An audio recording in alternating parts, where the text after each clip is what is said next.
آج کا پہلا سوال ہے، بلال امجد ہیں لاہور سے۔ وہ کہہ رہے ہیں جی کہ فیصل آباد میں چند خواتین کے ساتھ زیادتی کا ڈراپ سین ہو گیا۔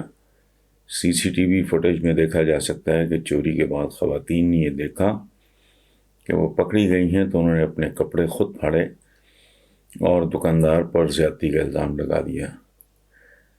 سر، ریپ کا الزام کسی لحاظ سے چھوٹا الزام نہیں،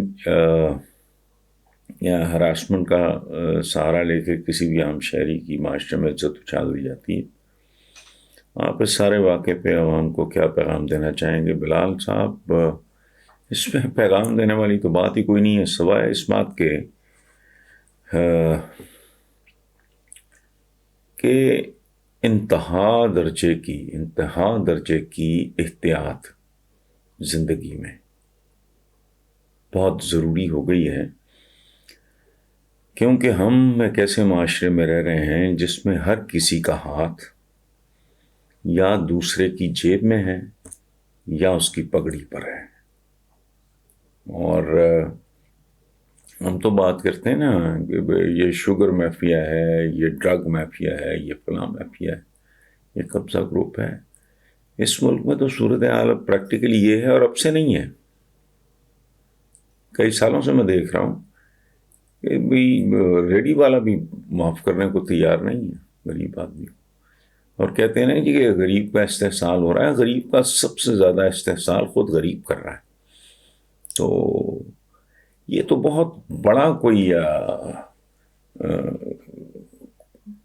اگر بہت بڑی سطح پہ کلینزنگ ہو یہ، اور میں اب سے نہیں، گزارش یہ ہے کہ میں پچھلے 7-8 سال سے میں نے یہاں تک مثال دی کہ بھائی پاکستان کی صورتحال ایک ایسی توڑی کی بھوسے کی ایسی گٹھڑی کی طرح ہے، جو گٹھڑی کھل جائے اور آندھی آ جائے اسے کون سمیٹ سکتا ہے۔ اچھا، پھر میں ایک اور مثال دیتا تھا کہ ہمارا اگر ایک جسم سمجھیں ہم اپنے ملک کو، تو نہ اس کی ہڈیاں، نہ اس کے آرگن سلامت ہیں، نہ اس کا بلڈ پریشر نارمل ہے، نہ اس کے گردے ٹھیک کام کر رہے ہیں، نہ اس کا دل ٹھیک بیہیو کر رہا ہے، اس کے لیور کو اپنا کوئی مسئلہ ہو گیا۔ تو یہ بہت میجر سرجری کے بغیر یہ جو ہمارے حکمران، خاص طور پہ یہ جو آج کل ہماری عسکری اور سیاسی قیادت ہے، یہ بہت میں جنرلی میں ان کی نیتوں پہ اور ان کے کوئی نہیں، لیکن یہ اب چھوٹی موٹی گولیوں کا یا ایک دو انجیکشنز کا کیس نہیں رہ گیا۔ ہم نے اس کو وہاں پہنچا دیا جہاں سیریز آف میجر سرجریز درکار ہوں گی، اور یہ بات میں آج سے نہیں کہہ رہا۔ مجھے ایک زمانے میں بڑا طعنہ دیا جاتا تھا کہ جی یہ مایوسی پھیلاتے ہیں، اب لوگوں نے یہ کہنا بند کر دیا ہے۔ پہلے ہر تیسرا آدمی منہ اٹھا کے کہہ دیتا تھا، اب پچھلے 7-8 سال سے سکون ہے لوگوں کو، چونکہ انہیں بات سمجھ آ گئی ہے کہ یہ بندہ درست کہہ رہا تھا۔ سو مشورہ یہی ہے کہ جتنی احتیاط آپ کر سکتے ہیں، جسے کہتے ہیں نا ٹھنڈے دودھ کو بھی پھونکے مارنا، اس طرح کی سچویشن ہے۔ السلام علیکم ویورز، آج کے کالم کا عنوان ہے آہنی ہاتھوں سے ہنائی ہاتھوں تک۔ ہمارا اجتماعی مزاج ہی کچھ ایسا ہے کہ جب تک انتہا کی بھی انتہا نہ ہو جائے، مرض آخری مرحلہ تک نہ پہنچ جائے، سیلاب سر کے اوپر سے نہ گزر جائے، ہم لوگ ریئیکٹ نہیں کرتے۔ حالانکہ نپ دا ایول ان دا بڈ والا محاورہ بچپن سے ہی سن رکھا ہوتا ہے، اور اس کا تازہ اور زندہ ترین ثبوت ہے دہشت گردی۔ جب تک ہزاروں لوگ مر نہیں گئے کوئی ری ایکشن نہیں آیا۔ اچھا، دوسرا ثبوت ہے آبادی کا ایٹم بام ہے، یہ تباہی ہے۔ میرے یہ لفظ یاد رکھیں، میں پچھلے کئی سالوں سے کلپ رہا ہوں کہ بڑھتی ہوئی بے لگام بڑھتی ہوئی غیر متوازن آبادی، آپ سے 24-25 کروڑ سنبھالا نہیں جا رہا، آپ اپنے بچوں کو تعلیم نہیں دے سکتے، آپ اپنے مریضوں کو صحت نہیں دے سکتے، آپ اپنے نوجوانوں کو روزگار نہیں دے سکتے، اور بندگان خدا مالتھس کی تھیوری آف پاپولیشن کے مطابق اگر یہ آبادی کل 30-35 کروڑ پہ جب پہنچے گی تو بندے کو نہیں کھائے گا تو کیا ہوگا، اور یہ کام آلریڈی شروع ہو چکا ہے۔ اچھا بہرحال میں کالم سے ذرا باہر نکل گیا۔ تو یہ ہم لوگ جب تک تباہی مچ نہیں جاتی اس وقت نہیں، جب پیاس سے مرنے لگتے ہیں پھر خیال آتا ہے کنواں کھودنا چاہیے۔ اچھا، تو سانپوں کے نکل جانے پہ لکیریں پیٹنے کا رواج موجود ہے، اور اللہ جانے کب تک موجود رہے گا۔ حیرت ہے کہ اتنا کچھ ہو جانے کے بعد ہمارے لیڈران آج وہ کہہ رہے ہیں جو اشروں پہلے رابرٹ کینیڈی نے کہا تھا۔ رابرٹ کینیڈی نے کیا کہا تھا؟ A sniper is only a coward, not a hero, and an uncontrolled and uncontrollable mob is only the voice of madness, not the voice of the people. مشتعل ہجوم یعنی جو ہے، اس نے یہ کہا تھا کہ مشتعل ہجوم پاگل پن کی نمائندگی کرتے ہیں، عوام کی نہیں۔ بہرحال ہمارے حکمرانوں کو آج تک یہ سادہ سی بات بھی سمجھ نہیں آئی کہ مشتعل ہجوم عوام کی نہیں، پاگل پن کی آواز اور نمائندگی کرتے ہیں۔ اس لیے ہمارے حکمران پاگل ہجوموں کے ہاتھوں بلیک میل ہوتے ہوتے یہاں تک آ پہنچے کہ جن چند پاگلوں، جنونیوں اور بلیک میلروں کا ہجوم جب دل چاہتا ہے وہ سر عام آئین اور قانون کی دھجیاں بکھیر کر اس پہ فخر بھی کرتے ہیں، اور نوبت یہاں تک پہنچ جاتی ہے کہ ریاست کی سیاسی اور عسکری قیادتوں کو اکٹھا ہو کے بیک زبان یہ اعلان کرنا پڑتا ہے کہ ہجوم کو قانون ہاتھ میں نہیں لینے دیں گے۔ سیالکوٹ جیسے واقعات ناقابل برداشت ہیں، بڑی دیر کی مہرباں آتے آتے، لیکن چلو دیر آئے درست آئے۔ اور پھر ریاست کی سیاسی اور عسکری قیادتوں کے نقش قدم پہ چلتے ہوئے سانحہ سیالکوٹ پر ماشاءاللہ چشم بدور ہمارے تمام مسالک کے علماء بھی مذمت میں یک زبان ہو کے ہمیں بتا رہے ہیں کہ یہ واقعہ قرآن و سنت، آئین و قانون، جمہوریت اور پیغام پاکستان کی صریح خلاف ورزی اور ذمہ داران سخت ترین سزا کا مستحق ہے۔ کاش یہ اتنی ہی وضاحت اور طاقت سے بہت پہلے کیا ہوتا تو شاید یہ نوبتیں نہ آتیں۔ بہرحال قوم کو مبارک ہو، اور خدا کرے یہ ناقابل فراموش سانحہ ہماری تاریخ میں ٹرننگ پوائنٹ ثابت ہو، لیکن یہ صرف اور صرف اس صورت میں ممکن ہوگا کہ ہم اسے ہمیشہ یاد رکھیں اور اس کے ایک ایک لفظ کو جزو ایمان سمجھ کے اس کے ایک ایک لفظ پہ تن من دھن سے عمل بھی کریں، اور ہر قسم کی بلیک میلنگ کو جڑوں سے اکھاڑ پھینکا جائے کہ یہ لرزاں و ترساں کمزور ریاست مزید کسی زخم کی متحمل نہیں ہو سکتی۔ پاکستان کے ذوف کا یہ عالم ہے کہ اس میں اب پلک جھپکنے کے لیے بھی انرجی باقی دکھائی نہیں دیتی۔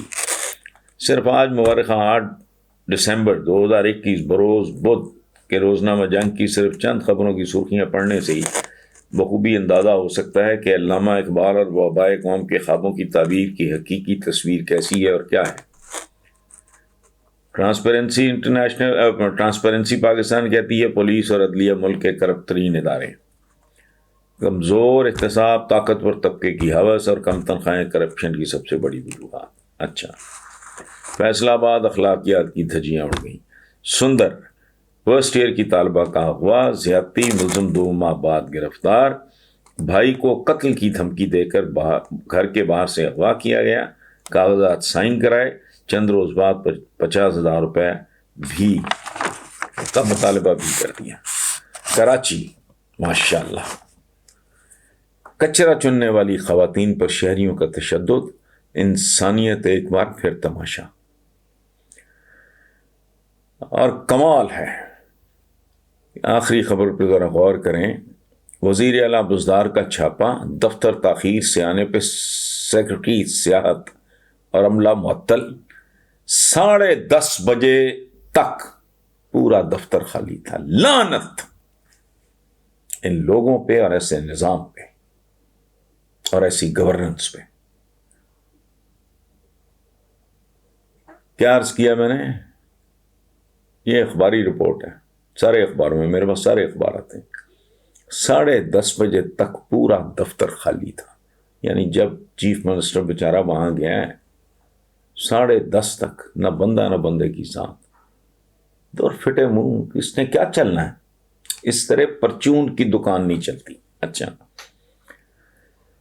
مقدس غیر مقدس، معزز غیر معزز، ہر قسم کے بلیک میلرز نے اس ملک کو ماسی کا بیڑا بنایا ہوا ہے، اوپر سے نیچے تک جو جس کے جی میں آتا ہے کر گزرتا ہے، اور وجہ وہی جو ٹرانسپیرنسی پاکستان نے بتائی۔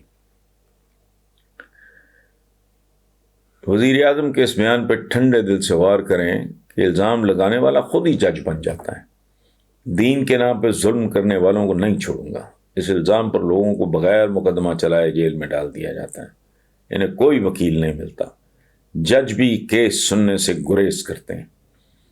فیصلہ کر لیا کہ اب آگے ایسے نہیں ہونے دینا، لیکن قارئین اس کے لیے آہنی ہاتھوں کی ضرورت ہوگی، ہنائی ہاتھوں کی نہیں، اور آہنی ہاتھ بھی محاورے والے نہیں، واقعی آہنی ہونا ضروری ہوگا۔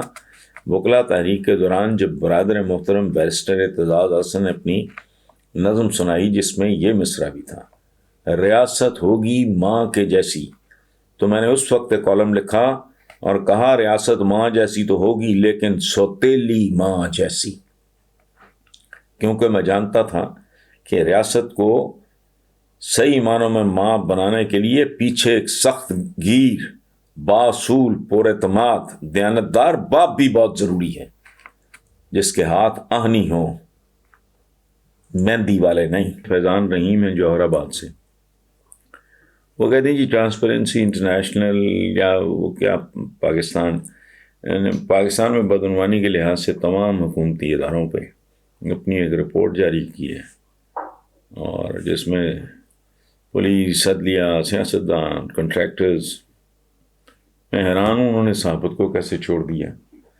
بہرحال کتنے افسوس کی بات ہے کہ ہمارے قانونی ادارے ہی ہمارے سب سے بڑے دشمن وغیرہ وغیرہ۔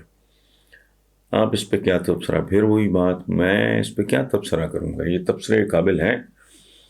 اور سب سے اہم بات یہ ہے فیضان رحیم صاحب، اس رپورٹ میں کون سی بات نہیں ہے،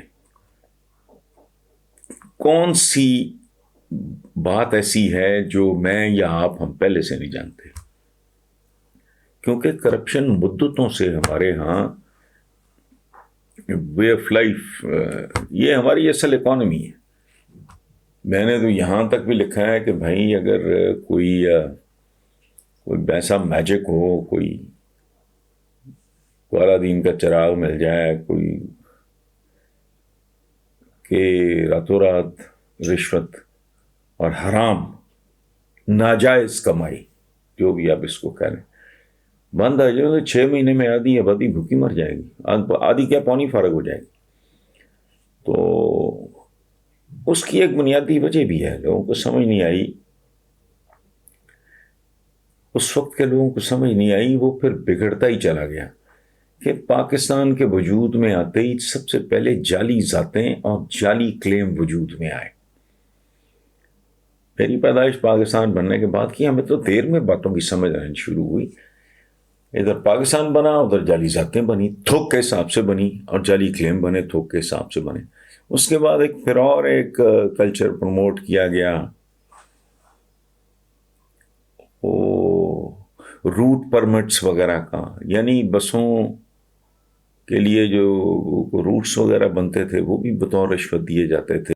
راحیل معاویہ کراچی سے، وہ کہتے ہیں جی کہ آج عمران خان صاحب نے تقریر سے خطاب میں کہا کہ عوام مشکلات کا شکار ہیں، اس کے لیے احساس راشن پروگرام لا رہے ہیں، 50,000 روپے سے کم آمدنی والے خاندان خود کو رجسٹر کریں، ملک بھر میں 20 لاکھ کریانہ سٹورز رجسٹر کیے جائیں گے، یہاں سے ان لوگوں کو راشن سستا ملے گا.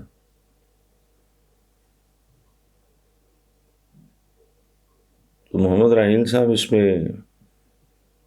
مجھ سے کیا، میں نے جب ہوش سنبھالا تو اس ملک میں اس وقت باقاعدہ راشننگ کے لیے جو ڈپوز ہوتے تھے. اچھا، اس کا بھی کام جو کسی کو راشن ڈپو ملتا تھا وہ بھی بطور رشوت کے ملتا تھا. اور پھر وہ بڑے بڑے معزز لوگ بلیکیے مشہور ہوئے، انہوں نے وہ راشن ڈپوز وغیرہ لیے اور وہاں بلیک شلیک کرتے رہے، جو بھی کرتے رہے. اچھے خاصے ہمارے لائل پور میں میرے والد سے ملنے آیا کرتے تھے. ایک صاحب تھے حاجی صاحب کہتے تھے، ان کا کپڑے کا کوئی کاروبار تھا. اس کے بعد انہوں نے بھی کوئی مختلف ناموں پہ کوئی ادھر ادھر کر کے تو انہوں نے ڈپوز وغیرہ لے لیے تھے. اور میرے دیکھتے دیکھتے میں early days of my school کے جو ابتدائی جماعتوں میں کو 6ٹھی 7ویں 8ویں کی بات ہوگی تو حاجی بلیکیاں مشہور ہو گئے تھے وہ صاحب. تو ان کی ڈیتھ کو بھی پتہ نہیں 40 سال 50 سال 40 سال ہو گئے. تو یہ کہانی ہے ہماری. اس میں بس ٹھیک ہے یہ جو آپ نے، میں ٹی وی چونکہ دیکھتا نہیں، کل میں اخباروں میں دیکھ لوں گا. تو باقی آپ اینڈ پہ آپ کا آخری جملہ ہے کیسی حکومت ہے یہ، تو جیسی ہے آپ کے سامنے. السلام علیکم ویورز، آج کے کالم کا عنوان ہے آہنی ہاتھوں سے ہنائی ہاتھوں تک. ہمارا اجتماعی مزاج ہی کچھ ایسا ہے کہ جب تک انتہا کی بھی انتہا نہ ہو جائے، مرض آخری مرحلہ تک نہ پہنچ جائے، سیلاب سر کے اوپر سے نہ گزر جائے، ہم لوگ ریئیکٹ نہیں کرتے.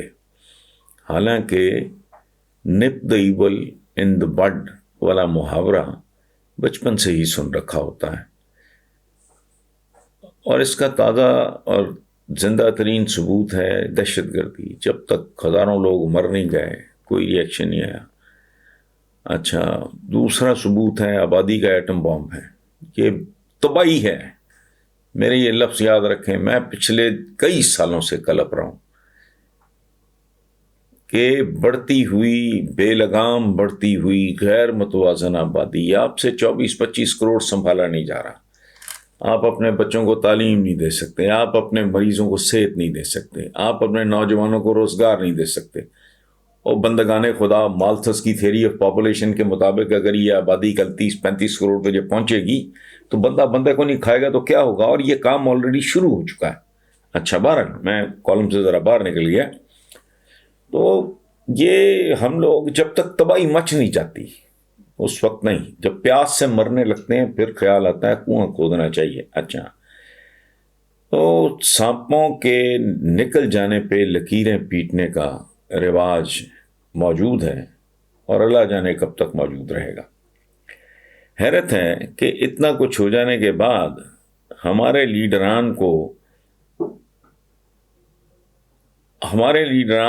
آج وہ کہہ رہے ہیں جو اشروں پہلے رابرٹ کینیڈی نے کہا تھا. رابرٹ کینیڈی نے کیا کہا تھا؟ A sniper is only a coward, not a hero. And an uncontrolled and uncontrollable mob is only the voice of madness, not the voice of the people. مشتعل ہجوم یعنی جو ہے، اس نے یہ کہا تھا کہ مشتعل ہجوم پاگل پن کی نمائندگی کرتے ہیں، عوام کی نہیں. بہرحال ہمارے حکمرانوں کو آج تک یہ سادہ سی بات بھی سمجھ نہیں آئی کہ مشتعل ہجوم عوام کی نہیں، پاگل پن کی آواز اور نمائندگی کرتے ہیں. اس لیے ہمارے حکمران پاگل ہجوموں کے ہاتھوں بلیک میل ہوتے ہوتے یہاں تک آ پہنچے کہ جن چند پاگلوں، جنونیوں اور بلیک میلروں کا ہجوم جب دل چاہتا ہے وہ سر عام آئین اور قانون کی دھجیاں بکھیر کر اس پہ فخر بھی کرتے ہیں. اور نوبت یہاں تک پہنچ جاتی ہے کہ ریاست کی سیاسی اور عسکری قیادتوں کو اکٹھا ہو کے بیک زبان یہ اعلان کرنا پڑتا ہے کہ ہجوم کو قانون ہاتھ میں نہیں لینے دیں گے. سیالکوٹ جیسے واقعات ناقابل برداشت ہیں. بڑی دیر کی مہرباں آتے آتے، لیکن چلو دیر آئے درست آئے، اور پھر ریاست کی سیاسی اور عسکری قیادتوں کے نقش قدم پہ چلتے ہوئے سانحہ سیالکوٹ پر ماشاء اللہ چشم بدور ہمارے تمام مسالک کے علماء بھی مذمت میں یک زبان ہو کے ہمیں بتا رہے ہیں کہ یہ واقعہ قرآن و سنت، آئین و قانون، جمہوریت اور پیغام پاکستان کی صریح خلاف ورزی اور ذمہ داران سخت ترین سزا کا مستحق ہے۔ کاش یہ اتنی ہی وضاحت اور طاقت سے بہت پہلے کیا ہوتا تو شاید یہ نوبتیں نہ آتیں۔ بہرحال قوم کو مبارک ہو، اور خدا کرے یہ ناقابل فراموش سانحہ ہماری تاریخ میں ٹرننگ پوائنٹ ثابت ہو، لیکن یہ صرف اور صرف اس صورت میں ممکن ہوگا کہ ہم اسے ہمیشہ یاد رکھیں اور اس کے ایک ایک لفظ کو جزو ایمان سمجھ کے اس کے ایک ایک لفظ پہ تن من دھن سے عمل بھی کریں، اور ہر قسم کی بلیک میلنگ کو جڑوں سے اکھاڑ پھینکا جائے کہ یہ لرزاں و ترساں کمزور ریاست مزید کسی زخم کی متحمل نہیں ہو سکتی۔ پاکستان کے ذوق کا یہ عالم ہے کہ اس میں اب پلک جھپکنے کے لیے بھی انرجی باقی دکھائی نہیں دیتی۔ صرف آج مورخہ 8 دسمبر 2021 بروز بدھ کے روزنامہ جنگ کی صرف چند خبروں کی سرخیاں پڑھنے سے ہی بخوبی اندازہ ہو سکتا ہے کہ علامہ اقبال اور وبائے قوم کے خوابوں کی تعبیر کی حقیقی تصویر کیسی ہے اور کیا ہے۔ ٹرانسپیرنسی پاکستان کہتی ہے پولیس اور عدلیہ ملک کے کرپٹ ترین ادارے، کمزور احتساب، طاقتور طبقے کی ہوس اور کم تنخواہیں کرپشن کی سب سے بڑی وجوہات۔ اچھا، فیصلہ آباد اخلاقیات کی دھجیاں اڑ گئیں۔